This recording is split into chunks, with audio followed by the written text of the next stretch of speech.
SBS 드라마 귀국 6화 마지막. 중전의 베개에서 발견한 해골에서 나온 수기가 여리에게 검은 물을 쏟았죠. 7화 예고편에 나온 심상치 않은 상태의 여리. 왕 이정의 날카로운 추궁에도 꿈쩍 않던 데비의 모습. 그녀의 검은 속내는 과연 어디까지일지. 여리가 어떻게 의식을 차릴 수 있을지 귀궁 7화 함께 예상해볼게요. 여리가 강가에서 수기를 소환했지만 수기는 검은 물을 여리에게 뿜고 도망치고 맙니다. 이후 예고편에서처럼 이상하게 몸이 무겁다고 호소하더니 쓰러졌고, 강철이는 급히 여리를 안고 궁으로 돌아오지만 어떤 약재를 써도 여리는 의식을 차리지 못하고 계속 고통스러워하며 앓기만 합니다. 강철이는 이런 여리의 모습에 안절부절 못하다가 결국 비밀리에 가섭 스님을 찾아갔고, 스님은 여리의 상태를 듣고는 놀란 표정으로 말합니다. 이것은 살이라 하며 무당에게 가장 치명적인 저주다. 살을 맞은 무당은 3일을 넘기지 못한다. 가섭 스님의 말에 따르면 이 살을 풀 수 있는 방법은 단 하나. 바로 살을 쏜 귀신을 직접 잡아 그 원한을 풀어주는 것뿐이라고 합니다. 시간을 지체하다간 여리의 목숨이 위험하다는 것이죠. 한편 왕 이정은 중전이 계속해서 악몽을 꾸고 여리마저 갑자기 쓰러진 일로 인해 이 모든 배후에 누군가 있을 것이라 확신하게 됩니다. 중전의 침소에서 발견된 해골의 출처를 찾기 위해 궁인들을 하나하나 추궁하기 시작하고 그 과정에서 데비에 대한 의심을 얻게 되죠. 왕은 즉시 데비를 찾아가 직접 물어봅니다.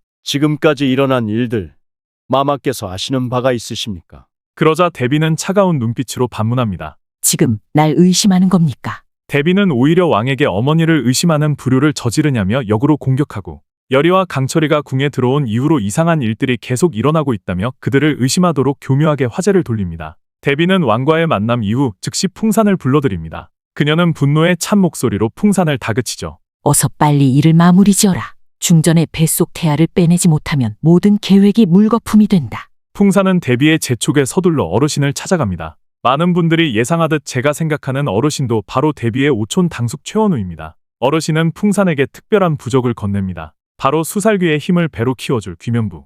이를 중전의 침소 문설주에 붙이면 수살귀가 중전의 태아를 노릴 수 있도록 돕는 역할을 할 것이라고 전하죠. 더불어 최원우는 풍산에게 중요한 정보를 알려줍니다. 중전의 뱃속 아이가 단순한 왕자가 아니라 용왕의 후예라는 것입니다. 이 아이가 태어나면 왕가의 운명이 바뀌고 팔척귀의 원한도 풀리게 될 위험이 있다고 합니다. 강철이는 수기를 찾아 헤매던 중 우연히 풍산이 최원우로부터 받은 부적을 중전의 침소에 붙이는 장면을 목격합니다. 그는 즉시 이것이 수기와 관련이 있다는 것을 눈치채고 그 부적을 찢어버립니다. 이때 강철이는 중요한 사실을 깨닫게 됩니다. 팔척귀는 본래 바다의 신이었던 존재로 오래전 조선 왕가의 선조가 바다의 신물인 용왕의 돌을 훔쳐 왕권을 지키는 데 사용했고, 이로 인해 바다의 원한이 팔척귀로 변했다는 것입니다. 더욱 충격적인 것은 여리의 할머니 넙덕이 13년 전 용왕굿을 하다 죽은 이유도 이 비밀을 알아냈기 때문이라는 점입니다. 넙덕은 왕에게 용왕의 돌인 경규석을 주어 팔척귀로부터 보호하려 했지만 그 대가로 목숨을 잃었던 것이죠. 한편 여리의 상태는 점점 악화됩니다.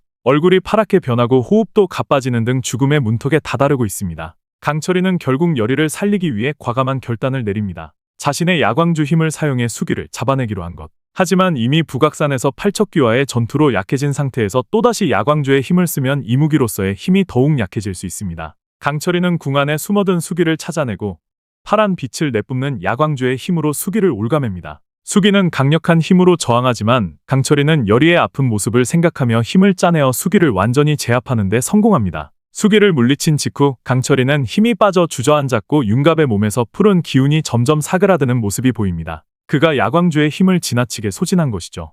여리는 마침내 정신을 차리고 눈을 뜹니다. 그리고 그녀의 곁을 지키고 있던 강철이를 보자마자 눈물을 흘리며 물었죠. 내가 죽을 뻔했다며 내가 날 살려준 거야? 강철이는 여리에게 아무 말도 하지 않지만 그의 눈빛에서 깊은 감정을 읽을 수 있습니다. 여리는 처음으로 강철이를 단순히 윤갑의 몸을 빼앗은 악신이 아닌 자신을 위해 희생한 감정을 가진 존재로 바라보게 됩니다. 한편 궁 밖 한적한 곳에서 데비와 최원우가 비밀리에 만납니다. 최원우가 물귀신 작전이 실패했음을 알리자 데비는 분노하였죠. 그때 최원우가 의미심장한 미소를 지으며 말합니다. 이제 때가 왔다. 팔척귀를 완전히 소환하고 왕가를 무너뜨릴 시간이다. 이렇게 7화는 여리와 강철이의 관계가 한 단계 발전하는 가운데 데비와 최원우의 본격적인 음모가 시작됨을 암시하며 끝날 것으로 예상됩니다. 여러분은 어떻게 생각하시나요? 7화에서 정말 여리와 강철이의 관계가 변화할까요? 왕과 데비의 갈등은 어떻게 전개될까요? 팔척귀의 진짜 정체와 용왕의 돌의 비밀은 무엇일까요? 댓글로 여러분의 생각도 들려주세요. 다음 영상에서 다시 만나요.